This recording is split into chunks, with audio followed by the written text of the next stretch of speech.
YouTube channel my notes coaching academy. So आज हम start करने वाले हैं फर्स्ट चैप्टर जो है टेंसेस। तो टेंसेस आपको पता है तीन टाइप के होते हैं, कौन कौन से? प्रेजेंट टेंस, पास्ट टेंस और फ्यूचर टेंस। प्रेजेंट क्या होता है? जिसको हम वर्तमान काल बोलते हैं, यानी जो अभी चल रहा है, ठीक है।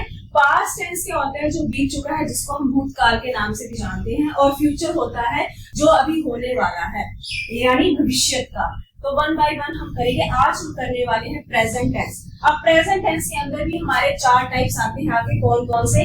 सिंपल प्रेजेंट टेंस, जिसको प्रेजेंट इंडेफिनिट के नाम से भी जाना जाता है। उसके बाद सेकंड आता है हमारे पास present continuous, third present perfect और फोर्थ आता है प्रेजेंट परफेक्ट कंटीन्यूअस टेंस। तो सबसे पहले प्रेजेंट टेंस होता क्या है उसके बारे में देख लेते हैं।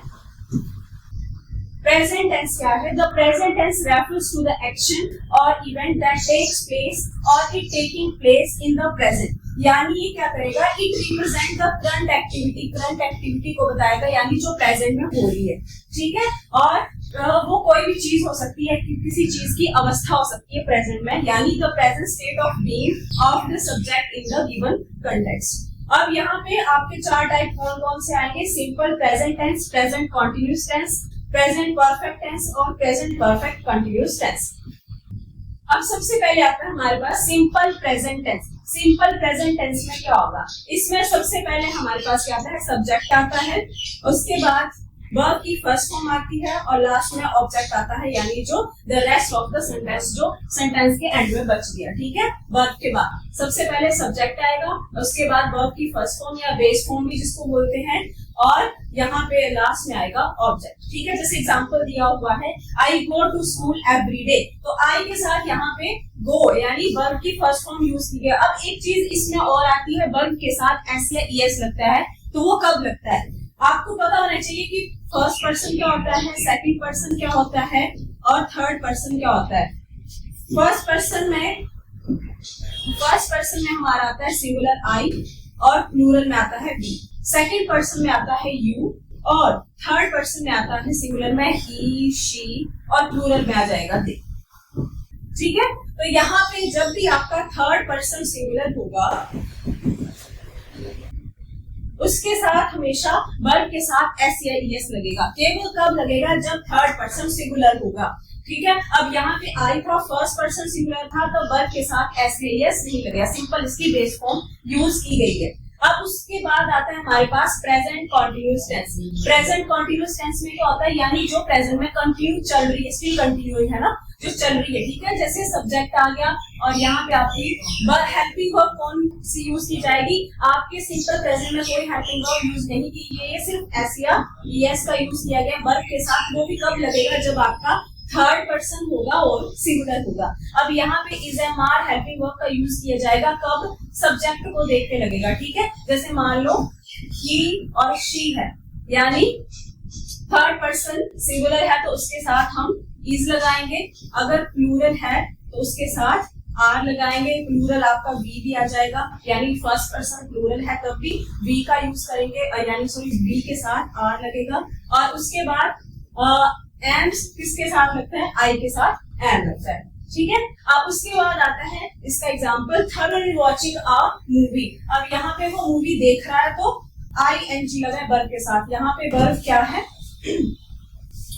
यहाँ पे वर्ब है वॉच, वॉच के साथ यहाँ पे आईएनजी का यूज किया गया है। क्यों? क्योंकि यहाँ पे कौन सा टेंस है? प्रेजेंट कॉन्टिन्यूअस टेंस है। उसके बाद नेक्स्ट आता है present perfect tense. Present perfect tense में क्या होता है? इसमें सब्जेक्ट आता है और हेल्पिंग वर्ब, जैसे प्रेजेंट कंटिन्यूअस में इज एम आर का यूज किया गया है, वैसे यहाँ पे हैज और हैव का यूज किया जाएगा, वो भी सब्जेक्ट के अकॉर्डिंग, ठीक है। और लास्ट में यहाँ पे वर्ब की कौन सी फॉर्म यूज की जाती है? थर्ड फॉर्म यूज की जाती है और लास्ट में आ जाएगा ऑब्जेक्ट, यानी जो सेंटेंस का the rest of the sentence जो बच जाएगा। जैसे एग्जांपल दिया है, Vinu has left the hall, तो यहाँ पे हैज हेल्पिंग वर्ब का यूज किया गया और वर्ब की थर्ड फॉर्म का यूज किया गया और लास्ट में ऑब्जेक्ट आ गया, ठीक है। अब आई के साथ यहाँ पे हैव टू लगा है और वीनू के साथ यहाँ पे हैज टू लगा है, ठीक है। तो ये आपको पता होना चाहिए कि आई, वी, यू और दे के साथ हम लगाएंगे हैव हेल्पिंग वर्ब, और जो बाकी बच जाएंगे ही, शी, उनके साथ आप हैज का यूज करोगे, ठीक है। उसके बाद लास्ट आता है हमारे पास प्रेजेंट परफेक्ट कंटिन्यूअस टेंस। तो प्रेजेंट परफेक्ट कंटिन्यूअस टेंस में उसी हेल्पिंग वर्ब का यूज किया जाता है जैसे हैज और हैव, लेकिन उनके साथ क्या लग जाता है, बीइंग लग जाता है। बीइंग क्यों लग रहा है, क्योंकि साथ में क्या है, कंटिन्यूअस भी है। प्रेजेंट परफेक्ट तो है लेकिन साथ में कंटिन्यूअस भी है, और साथ में इसमें आपका क्या आता है, सिंस और फॉर का यूज किया जाता है टाइमिंग बताने के लिए, ठीक है। अब यहाँ पे जो सिंस है उसका यूज कब किया जाएगा और फॉर का यूज कब किया जाएगा वो आपको पता होना चाहिए। तो सिंस का यूज पॉइंट ऑफ टाइम के लिए किया जाता है, यानी आपको स्पेसिफिक टाइम का पता होगा सिंस के केस में, और फॉर में सिर्फ आपको पीरियड या ड्यूरेशन का पता होगा। तो पीरियड और ड्यूरेशन के लिए आप हमेशा फॉर का यूज करोगे, ठीक है। जैसे एग्जांपल दिया है यहाँ पे, they have been waiting for you for a long time. तो यहाँ पे हमें सिर्फ ड्यूरेशन दी है और लॉन्ग टाइम से वो वेट कर रही है या कर रहे हैं, ठीक है। तो जब आपको ड्यूरेशन या पीरियड पता है तो वहां पे आप फॉर लगाओगे, अगर स्पेसिफिक टाइम पता है, पॉइंट ऑफ टाइम पता है, तो वहां पे आप क्या लगाओगे, सिंस का यूज करोगे, ठीक है। उसके बाद नेक्स्ट आता है हमारे पास सिंपल प्रेजेंट टेंस को ब्रीफली बताया गया है कि इसमें क्या क्या होता है। तो मैंने आपको पहले बता दिया, सबसे पहले रूल क्या है इसका, सब्जेक्ट आएगा, वर्ब की फर्स्ट फॉर्म आएगी, एस या ईएस आएगा और ऑब्जेक्ट आएगा, ठीक है। जैसे एग्जांपल दिया है, the girl sings a song. अब यहाँ पे द गर्ल क्या है, थर्ड पर्सन है और सिंगुलर है। जब थर्ड पर्सन सिंगुलर होगा तब वर्ब के साथ एस या ईएस आता है, और अदर केसेस में वर्ब सिर्फ उसकी बेस फॉर्म यूज की जाती है, ठीक है। Here is the subject is girl singular and s has been added to the verb sing followed by the object और song। यहाँ पे ऑब्जेक्ट क्या है, और song तो वो लास्ट में आ गया, ठीक है। और इसके बाद अगर आपका जो प्लूरल होगा सब्जेक्ट, तो उस केस में क्या होगा, उसमें सब्जेक्ट आएगा, वर्ब की फर्स्ट फॉर्म आएगी और ऑब्जेक्ट आएगा। जैसे एग्जांपल है, the girls sing a song. अब यहाँ पे द गर्ल्स क्या है, प्लूरल है, तो इसमें सिर्फ वर्ब की बेस फॉर्म यूज की गई है और लास्ट में ऑब्जेक्ट आ गया।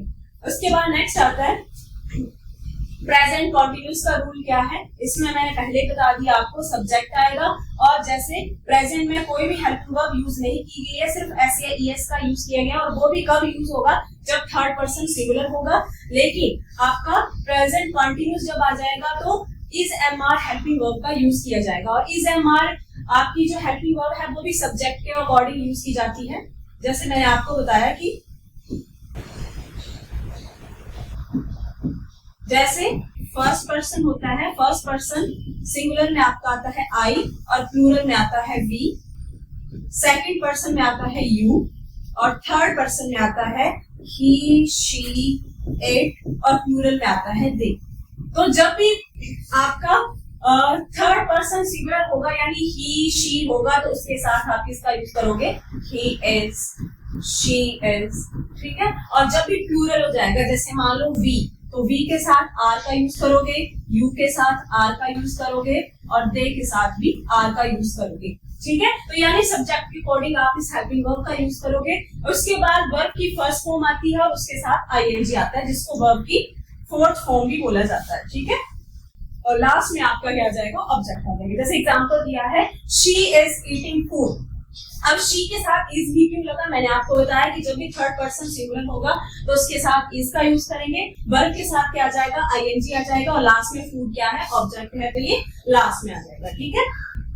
उसके बाद नेक्स्ट आता है हमारे पास present perfect tense. Present perfect tense में मैंने आपको बताया कि सब्जेक्ट आता है और साथ में आपका हैज कब आएगा, सिंगुलर के केस में हैज का यूज करोगे, और वर्ब की थर्ड फॉर्म आएगी, और एंड में ऑब्जेक्ट आ जाएगा। अगर प्लूरल है तो प्लूरल के केस में क्या करोगे, सब्जेक्ट आएगा, हैव आएगा, वर्ब की थर्ड फॉर्म आएगी और ऑब्जेक्ट आएगा। जैसे एग्जांपल दिए हुए हैं, he has clean the utensils, और यहाँ पे they have clean the utensils. यहाँ पे दे क्या है, प्लूरल है, उसके साथ हैव का यूज किया गया है, और यहाँ पे ही क्या है, सिंगुलर है, थर्ड पर्सन है, उसके साथ हैज का यूज किया गया। और लास्ट आता है हमारे पास present perfect continuous tense. Present perfect continuous tense में क्या होता है, अगर सिंगुलर है तो उस केस में सब्जेक्ट आएगा, हैज के साथ बीन लग जाता है क्योंकि साथ में क्या है, वो कंटिन्यूसली है, चल भी रहा है, ठीक है।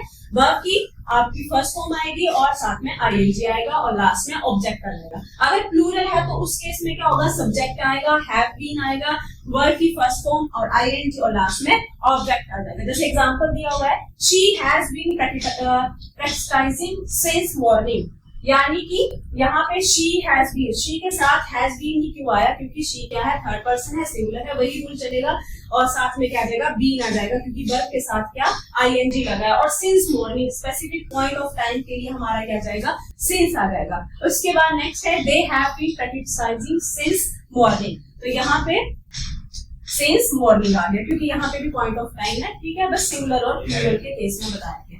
आई होप आपको ये प्रेजेंट इंडेफिनिट टेंस सारे इसके चारों टाइप समझ में आ गए होंगे। आज हमने क्या किया, प्रेजेंट टेंस पढ़ा और इसके आगे जो 4 टाइप होते थे उनमें कौन सी हेल्पिंग वर्ब का यूज किया जाता है वो सारा देखा हमने। आई होप आपको